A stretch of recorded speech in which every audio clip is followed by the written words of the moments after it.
हिंदू धर्म शास्त्रों के अनुसार पृथ्वी पर जन्म लेने वाले हर प्राणी को तन, मन और वचन से किए गए बुरे कर्मों का फल भोगना पड़ता है। कुछ पाप महापाप माने जाते हैं, जिन्हें करने से नरक में भयंकर सजा भोगनी पड़ती है। इन्हीं महापापों में एक है व्यभिचार। व्यभिचार का अर्थ है विवाहित व्यक्तियों का किसी दूसरे व्यक्ति के साथ शारीरिक संबंध बनाना। इस कलयुग में शादीशुदा व्यक्तियों के नाजायज संबंध होना सामान्य होता जा रहा है। आपने भी कभी ना कभी ऐसे अपराध अपने आसपास में देखे या सुने होंगे। आजकल नाजायज संबंध बनाने में पुरुष ही नहीं बल्कि स्त्रियां भी आगे हो गई हैं।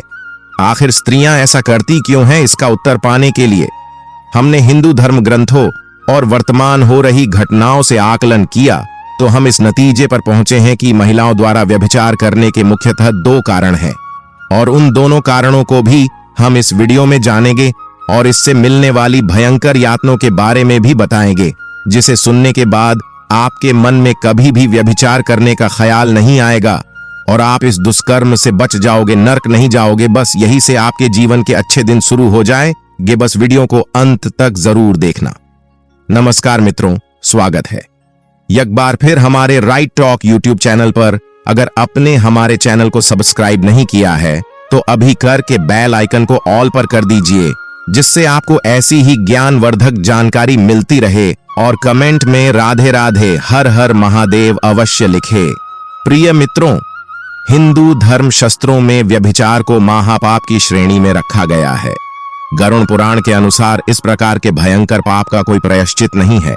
जो महिलाएं ऐसे पाप करती हैं उनकी आत्मा को परिणाम भुगतने के लिए विभिन्न प्रकार के नरकों में ले जाया जाता है और वहां उन्हें दिल दहलाने वाली सजा दी जाती है।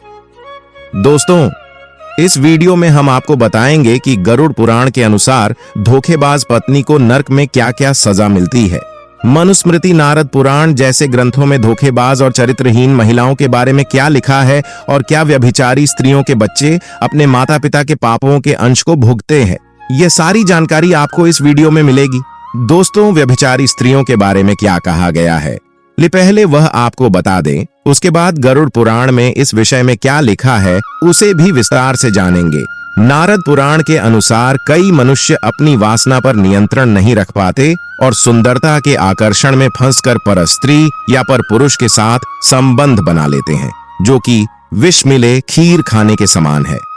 मित्रों, केवल सामान्य मनुष्य ही नहीं अपितु सिद्ध ऋषि मुनि और यहाँ तक कि देवता भी इस जाल में फंस जाते हैं।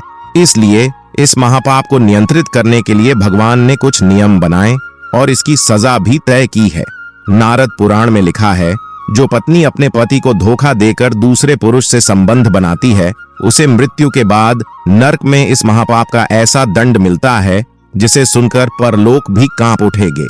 नारद पुराण में एक प्रसंग का वर्णन मिलता है जिसके अनुसार एक बार धर्मराज और भगवान राम के पूर्वज भागीरथ के बीच लोग और परलोक के बारे में चर्चा हो रही थी।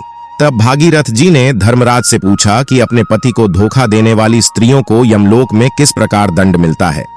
प्रश्न के उत्तर में धर्मराज ने बताया कि यमलोक में उन महिलाओं के लिए बहुत दर्दनाक सजा होती है जो खुद को वासना से रोक नहीं पाती और दूसरे पुरुषों की ओर आकर्षित होकर उनके साथ संबंध बनाती है। ऐसी स्त्रियां मरने के बाद यमलोक में भी उसी पुरुष को देखती हैं जिसके साथ संभोग की इच्छा से उसने व्यभिचार किया था, परंतु वह पापिनी स्त्रियों उस पुरुष को देखकर भी उसके पास नहीं जाना चाहती, क्योंकि इस पुरुष का शरीर गर्म पिघले तप्त लोहे के समान होता है और वह पुरुष इस पापिन स्त्री यह देखकर उसे पकड़ने के लिए दौड़ता है और यह देखकर पापिनी स्त्री भागती है, लेकिन लोहे का तप्त पुरुष स्त्री को जबरदस्ती अपने आलिंगन में लेकर उसे उसी प्रकार व्यवहार करता है जैसा वह अपने प्रेमी से चाहती थी। इससे उस स्त्री पूरा शरीर जल जाता है और उसे भयंकर पीड़ा होती है।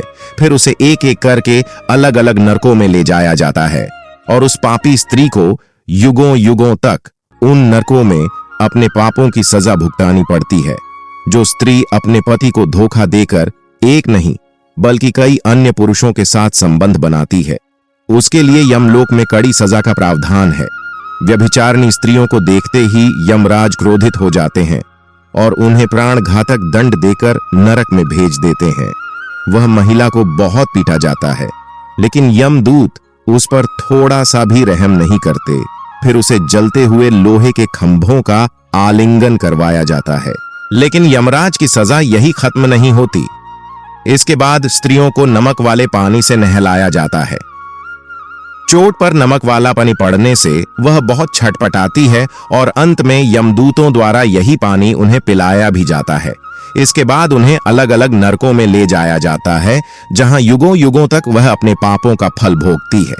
नारकों में यातनाएं सहने के बाद धरती पर उन्हें जानवरों के रूप में पुनर्जन्म मिलता है, लेकिन इन व्यभिचारी स्त्रियों को पशु योनि में भी निम्न योनि प्राप्त होती है।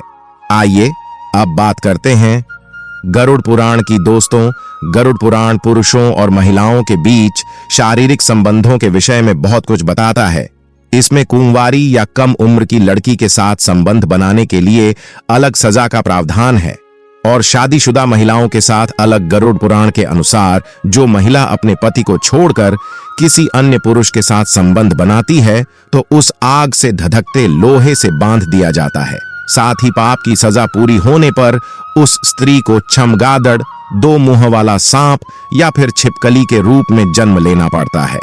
जो महिलाएं अपने पति को धोखा देने के अलावा पति के पीठ पीछे गालियां देती हैं, अब शब्द कहती हैं, यमदूत ऐसी महिलाओं को कड़ाई में डालकर खौलते हुए गर्म तेल से तलते हैं। जो महिलाएं एक ही समय में कई पुरुषों के साथ संबंध रखती हैं और उन्हें बेवकूफ बनाकर पैसे लेती है, ऐसी स्त्रियों को नरक में सांपों से भरे गड्ढे में डालकर मारा जाता है। जहरीले सांपों के काटने से उन्हें बहुत कष्ट होता है और जब नरक की सजा खत्म हो जाती है तो उनका अगला जन्म सूअर की योनि में होता है। धर्म ग्रंथों के अनुसार संबंध बनाने के लिए न केवल महिला बल्कि उसके प्रेमी को भी पाप में बराबर का भागीदार माना जाता है और उन दोनों की आत्माओं को धधकते लोहे के खाबों से आलिंगन करवाया जाता है। इस लोह अग्नि में जलती हुई आत्माएं उन क्षणों को याद करके रोती हैं जब उनके बीच पाप पूर्ण शारीरिक संबंध बने थे और अपने अपराध को याद कर खुद को दोषी मानकर विलाप करती है कि उन्होंने अपने पति को धोखा देकर दूसरे पुरुष के साथ संबंध क्यों बने। दोस्तों, इस विषय पर मनुस्मृति में लिखा है, जब कोई स्त्री पर पुरुष से शारीरिक संबंध बनती है तो उसके शरीर में कई तरह के दोष पैदा हो जाते हैं, जिससे उन महिलाओं का शरीर विकृत होने लगता है। धर्म की दृष्टि से तो स्त्री और पुरुष दोनों के लिए ही व्यभिचार एक समान पाप है, परंतु शारीरिक दृष्टि से स्त्रियों के लिए वह और भी बुरा होता है। व्यभिचारिणी स्त्रियां सरल स्वभाव की नहीं रहती। उनमें चिड़चिड़ापन, अस्थिरता, आवेश, बेचैनी, झूठ, कपट, असंतोष आदि दुर्गुणों की मात्रा बढ़ जाती है। इसके अलावा सरदर्द, बदन दर्द, सूखापन, प्यास, थकान, बुरे सपने, आना सांसों की दुर्गंध जैसी शारीरिक बीमारियां भी पैदा हो जाती हैं। जो महिलाएं अपने पति को धोखा देती हैं और दूसरे पुरुषों के साथ संबंध रखती है, उनकी संगति इतनी हानिकारक बताई गई है कि उन महिलाओं के प्रेमियों को भी इसके परिणाम स्वरूप नरक की यातनाएं भोगनी पड़ती हैं। दोस्तों, स्त्रियां व्यभिचार क्यों करती हैं? इसके प्रमुख दो कारण समझते हैं। पहला कारण उनकी वासना है, जो किसी कारणवश पूरी नहीं हो पाती। वासना को वह नियंत्रित नहीं कर पाती और परपुरुष के साथ संबंध बनाने के लिए आगे बढ़ जाती है। दूसरा कारण है प्यार और सम्मान की कमी।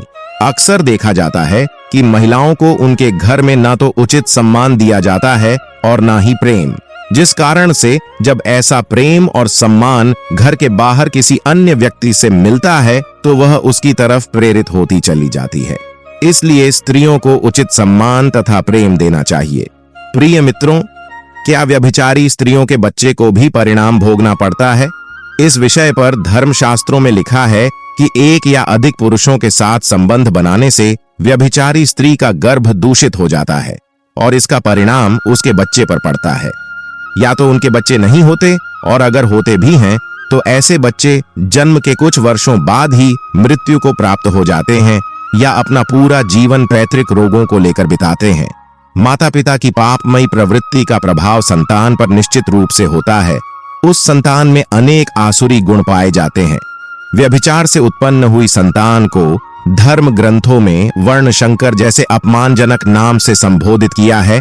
इसलिए व्यभिचार को सर्वथा निंदनीय बताया गया है। दोस्तों, किसी को भी धोखा देना एक अपराध है, चाहे वह महिला हो या पुरुष। दोस्तों, उम्मीद है कि इस वीडियो से आपको पता चल गया होगा कि धोखा देने वाली महिलाओं को नर्क में कैसी सजाएं दी जाती है। अगर यह वीडियो आपको अच्छी लगी हो तो वीडियो को लाइक करें और अपने परिवार और मित्रों के साथ शेयर जरूर करें।